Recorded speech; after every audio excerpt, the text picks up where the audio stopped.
मुख्यमंत्री पुष्कर सिंह धामी ने हरेला के उपलक्ष्य में आयोजित वृक्षारोपण कार्यक्रम में प्रतिभाग किया। पौधारोपण कर दिया पर्यावरण संरक्षण का संदेश। सभी से एक पेड़ मां के नाम लगाने की अपील।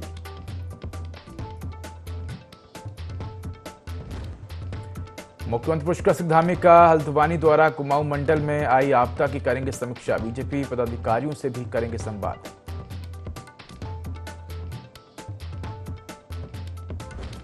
केदारनाथ में फंसे यात्रियों को निकालने के लिए तीसरे दिन भी रेस्क्यू जारी। 250 यात्रियों को सकुशल निकाला। केदारनाथ पैदल मार्ग पर बादल फटने और अतिवृष्टि से मची तबाही।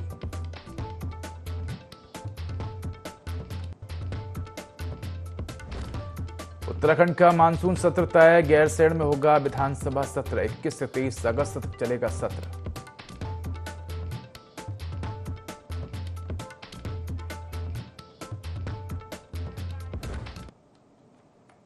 नमस्कार, मैं उदय। देवभूमि लाइव में आपका स्वागत है। चलिए सीधा रुख करते हैं जहां पुष्कर सिंह धामी लाइव हैं। भेंट करेंगे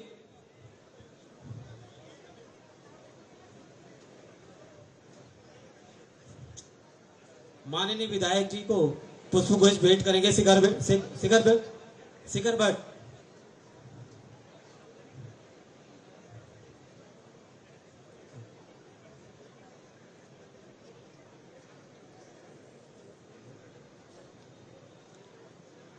फ्रांस से संयोजक श्रीमान बलराम प्रसाद जी को पुष्पगुच्छ भेंट करेंगे।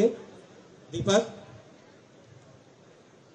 माननीय अध्यक्ष अनुसूचित जाति आयोग श्रीमान मुकेश कुमार जी को सिम्मी रावत पुष्पगुच्छ भेंट करेंगे। माननीय कुल सचिव कुमाऊं विश्वविद्यालय को पुष्पगुच्छ भेंट करेंगे। शेखर भट्ट प्राचार्य पीएनजी पीजी कॉलेज को पुष्पगुच्छ भेंट करें।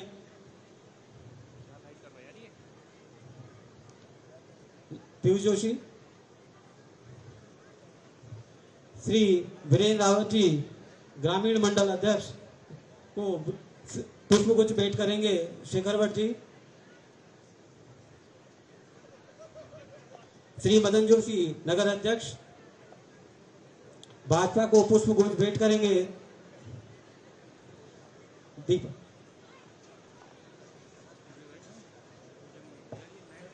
इसके पश्चात महाविद्यालय की छात्राओं द्वारा स्वागत गीत हेतु आमंत्रण।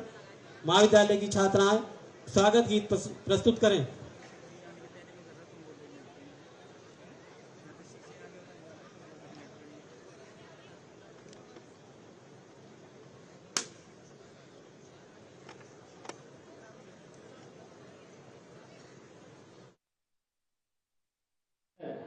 इनकी पूरी टीम को छात्र महासंघ की पूरी टीम को अपनी ओर से बहुत हृदय से धन्यवाद करता हूं कि मुझे इस कार्यक्रम में सम्मिलित होने का सौभाग्य आप सब लोगों के कारण से मिला है और इस विशिष्ट कार्यक्रम में आप सबके बीच में आकर मुझे अत्यंत हर्ष और गौरव की अनुभूति हो रही है, क्योंकि भाइयों बहनों, आप सभी को देखकर मैं सच बताऊं तो मुझे भी अपने छात्र जीवन की याद आ रही है। मेरे को वो दिन स्मरण में आ रहे हैं जब मैं भी आपकी तरह एक छात्र था और उस समय किस प्रकार की कल्पनाएं मन में होती हैं, किस प्रकार जीवन के सपने होते हैं।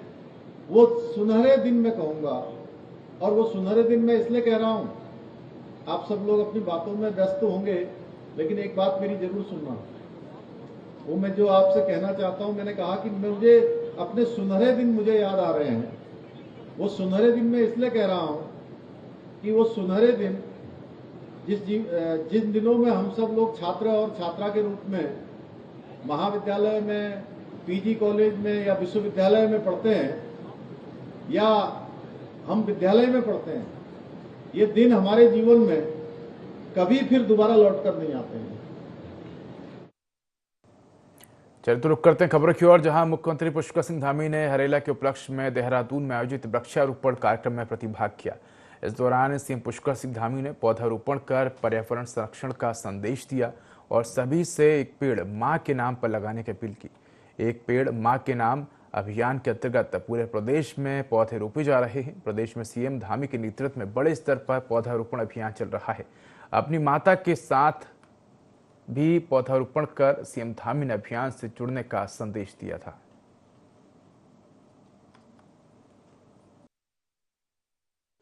वृक्षारोपण का कार्यक्रम उनका जो पर्यावरण संरक्षण के प्रति प्रतिबद्धता है, उसका कहीं न कहीं प्रतीक है, जिसमें उन्होंने हम सभी को सहभागी बनाया है।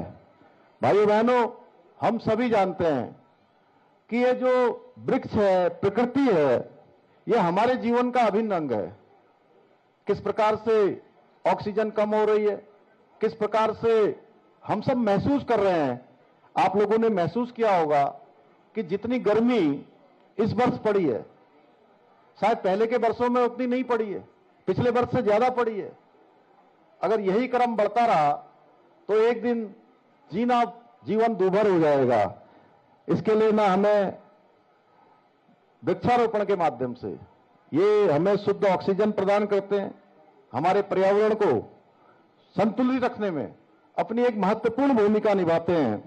वृक्षारोपण से हमें जो भूमि है उसकी उर्वरा शक्ति बढ़ाने, जलवायु परिवर्तन से लड़ने और प्राकृतिक आपदाओं से बचाव करने में भी बड़ी मदद मिलती है। आदरणीय प्रधानमंत्री मोदी जी ने देश से आह्वान किया है कि विश्व पर्यावरण के दिवस से कि हर एक व्यक्ति एक पेड़ अपनी मां के नाम से लगाए। मैं आज आप सब लोगों से भी ये वचन जरूर लेना चाहूंगा। अगर आप लोगों ने लगा लिया है तो बहुत अच्छी बात है, नहीं तो एक पेड़ अपनी मां के नाम का लगाना है। लगाएंगे ना सब लोग? मुख्यमंत्री पुष्कर सिंह धामी ने उच्च अधिकारियों की बैठक ली। बैठक में मुख्यमंत्री ने वर्चुअल माध्यम से रुद्रप्रयाग के अधिकारियों से केदारनाथ में आई आपदा की जानकारी ली। मुख्यमंत्री ने रुद्रप्रयाग के जिलाधिकारी और वरिष्ठ पुलिस अधीक्षक से बात की और आपदा संबंधित राहत और बचाव कार्यों की जानकारी ली। साथ ही अधिकारियों को जरूरी दिशा निर्देश भी दिए।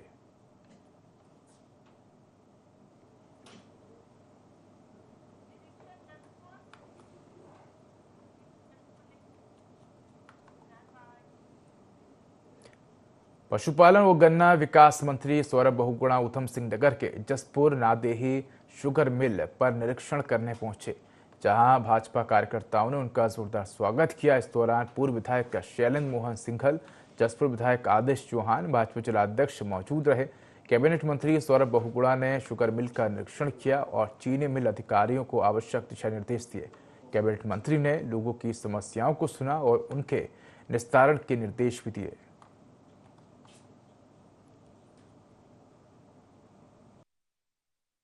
मिल का प्रभार मैंने संभाला है। हमारी कोशिश यही रही है कि हर चीनी मिल सुचारू रूप से चल सके, उसके जितने भी रिपेयर्स होने हैं, जितनी भी उसकी तैयारियां होनी है, वो सीज़न से पहले हो जाएं। किसी भी किसान को अव्यस्तता ना झेलनी पड़ी मिल के खराबी की वजह से या हमारे सरकार के या अधिकारियों के रवैयों की वजह से।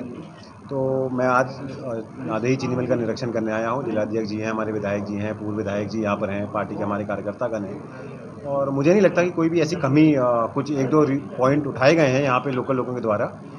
मैंने आश्वस्त किया है इनको कि हर पॉइंट को ध्यान से देखा जाएगा। मिल की तैयारी अच्छी चल रही है।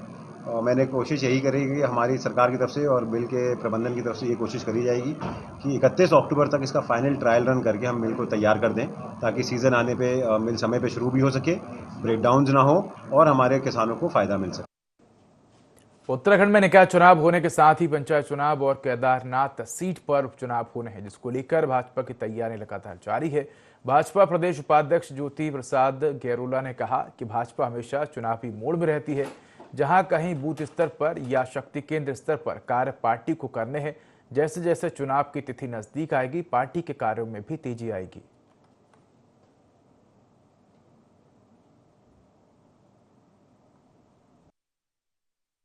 24/7 काम करने वाला राजनीतिक दल है। हमारे कार्यकर्ता हर चुनौती के लिए हमेशा तैयार रहते हैं। अभी भारतीय जनता पार्टी के सामने आसन्न निकाय चुनाव है, पंचायत चुनाव है और एक केदारनाथ का बाई इलेक्शन है। पार्टी अपने सांगठनिक तौर पर इन सभी चुनाव के लिए तैयार हो रही है, सज्ज हो रही है, और जहां जहां बूथ स्तर पर उनको अपने कार्यक्रम करने हैं, उन सभी स्तर पर कार्यकर्ताओं को किस प्रकार से डिप्लॉय करना है, किस कार्यकर्ता की कहाँ उपयोगिता रहेगी, उन सब बातों पर विचार करके जैसे जैसे चुनाव नजदीक आएगा पार्टी अपनी तैयारियां। उत्तरकाशी के गजड़ा क्षेत्र की ग्राम पंचायत सीरी में अतिवृष्टि होने से भारी नुकसान हुआ है और जिनमें 9 गौशाला, 14 घराट जो कि लोगों की आजीविका थी पर प्राकृतिक आपदा में वे बह चुकी हैं। लोगों का मुख्य रोजगार खेती खलिहान बह चुका है और जिनमें गौशालाओं के अंदर 2 भैंस, 1 गाय और 2 बैल की मृत्यु हो गई है। साथ ही गांव की परिसंपत्ति, 7 पुलिया और जगह जगह रास्ते और खेत क्षतिग्रस्त हो गए हैं, जिससे ग्रामीणों का भारी नुकसान हुआ है।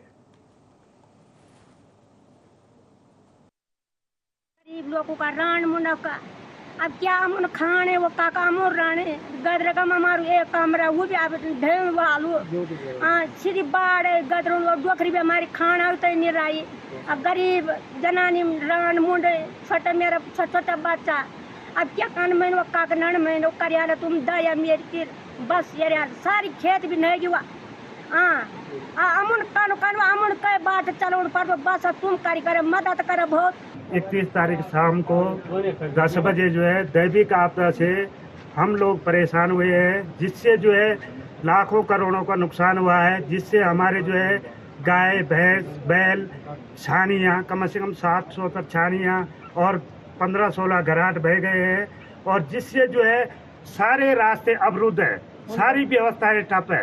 हम शासन प्रशासन से निवेदन करते हैं कि हमारे ग्राम सभा प्रधान जीतम रावत वैकल्पिक व्यवस्था के लिए कोई ऐसी व्यवस्था किया जाए जिससे हमारे पशु के लिए रास्ता लग जाए, बच्चों को स्कूल जाने के लिए वैकल्पिक व्यवस्था हाल फिल की जाए। बुधवार को रात को बादल फटने से ग्राम पंचायत में बहुत क्षति हुई है, जिनमें गौशाले, 10 गौशाले, 14 घाटें, तमाम परिसंपत्ति क्षतिग्रस्त हुए हैं।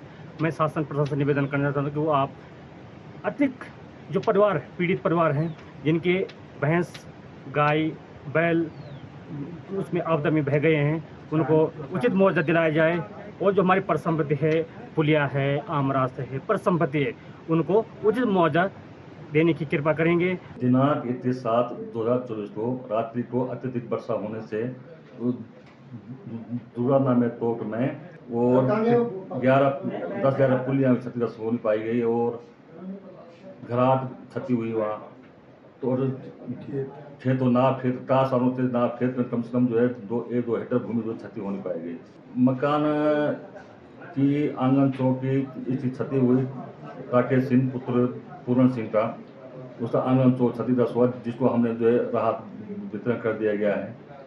और अन्य जो जिन लोगों की पशु क्षति हुई थी उनको भी हमने जो है राहत, जो आपदा मान करके जो राहत है वो वितरण कर दिया गया है। बीते 8 और 9 जुलाई को आई आपदा के कारण नौसर पुल के आगे भगचूरी गांव की तरफ लगभग 150 मीटर दूरी पर नानक सागर 17 मील मार्ग पूरी तरह से बह गया है, जिसमें 35 फुट गड्ढा हो गया है। साथ इस रास्ते पर आवागमन पूरी तरह से बंद हो चुका है। वहीं पुल के सामने पानी की पूरी तरह से निकासी न होने के कारण नौसर परवीन नदी का पुल छठ पूजा विश्राम शेड को भी खतरा बना हुआ है, जिसको लेकर समस्त क्षेत्रवासियों ने रोड को सुचारू करने को लेकर सीएम धामी को ज्ञापन दिया। जुलाई को जो बाढ़ आई थी उस कारण बहुत भारी नुकसान हुआ है किसानों का। उस नुकसान का कारण था कि परवीन नदी पर जो नौसर का पुल है उसके आगे नदी के अंदर अतिक्रमण किया गया है पिछले 6-7 साल पहले, जिस कारण से पानी की निकासी पूरी तरह नहीं हो पाती। दूसरी तरफ जब पानी का बहाव ज्यादा है तो उसने कटाव करके लगभग 2-2.5 एकड़ में 40 फीट गड्ढा कर दिया और 150 मीटर मार्ग बह के चले गया खेतों में। हमारा एसडीएम साहब से निवेदन ये है कि पहला तो वो पिचिंग को वहाँ से हटाया जाए, नदी के पानी की निकासी को पूरा किया जाए, नंबर 1। नंबर 2, जो आगे पुल बहा है जहाँ रास्ता वहाँ पुलिया का निर्माण न करके वहाँ पर रैंप बनाया जाए, ताकि पानी पीछे से अगर ओवर आता है तो वो निकल के चले जाए आसानी से। ये माननीय एसडीएम जी के द्वारा हमने मुख्यमंत्री जी को ज्ञापन भेजा है। वहाँ पर जो किसी व्यक्ति द्वारा सरकारी जमीन में अतिक्रमण करके वहाँ पर कुछ स्ट्रक्चर बना दिए, जिसके कारण जो पानी का बहाव है वो पानी बह नहीं पा रहा है, वो प्रभावित हो रहा है और उसी कारण वहाँ पर गड्ढा पे पर हमारा जो पीडब्ल्यू की रोड है वो वॉश आउट की हो गई है। तो लिहाजा अभी वर्तमान में हमारा पीडब्ल्यू डिपार्टमेंट इसको रोड को सही कर रहा है, वहाँ पर ड्रेजिंग वेल्जिंग करके लेकिन साथ ही जो अतिक्रमण जिस व्यक्ति के द्वारा उस अतिक्रमण में शीघ्र हटा। चंपावत जिले के बनबसा में एक समुदाय विशेष के युवक के द्वारा 14 वर्ष की नाबालिग दलित किशोरी से दुष्कर्म करने का मामला सामने आया है। घटना को अंजाम देने के बाद आरोपी फरार हो गया। मामले की जानकारी परिजनों को होने पर उनके द्वारा थाना बनबसा में तहरीर दी गई। पुलिस तत्काल हरकत में आई और आरोपी को नैनीताल के मुक्तेश्वर से गिरफ्तार किया। टनकपुर के सीओ शिवराज सिंह राणा ने जानकारी देते हुए बताया कि आरोपी को गिरफ्तार कर लिया है। उसके खिलाफ पॉक्सो सहित अन्य धाराओं में मुकदमा दर्ज कर न्यायालय में पेश किया जा रहा है।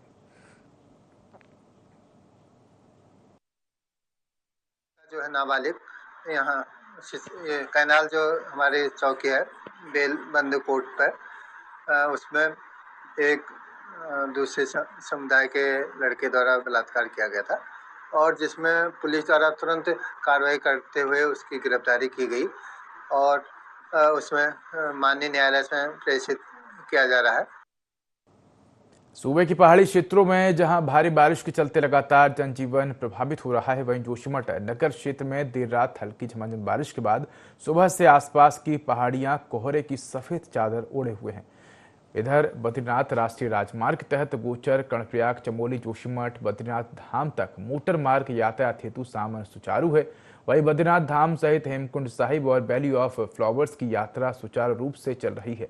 बद्रीनाथ धाम में जहां अब तक करीब 8,90,000 तीर्थ यात्रियों की आमद हुई है, शुक्रवार को भी बद्रीपुरी में 2,090 श्रद्धालुओं ने भगवान श्री बद्री विशाल जी के दर्शनों का पूर्ण लाभ अर्जित किया है।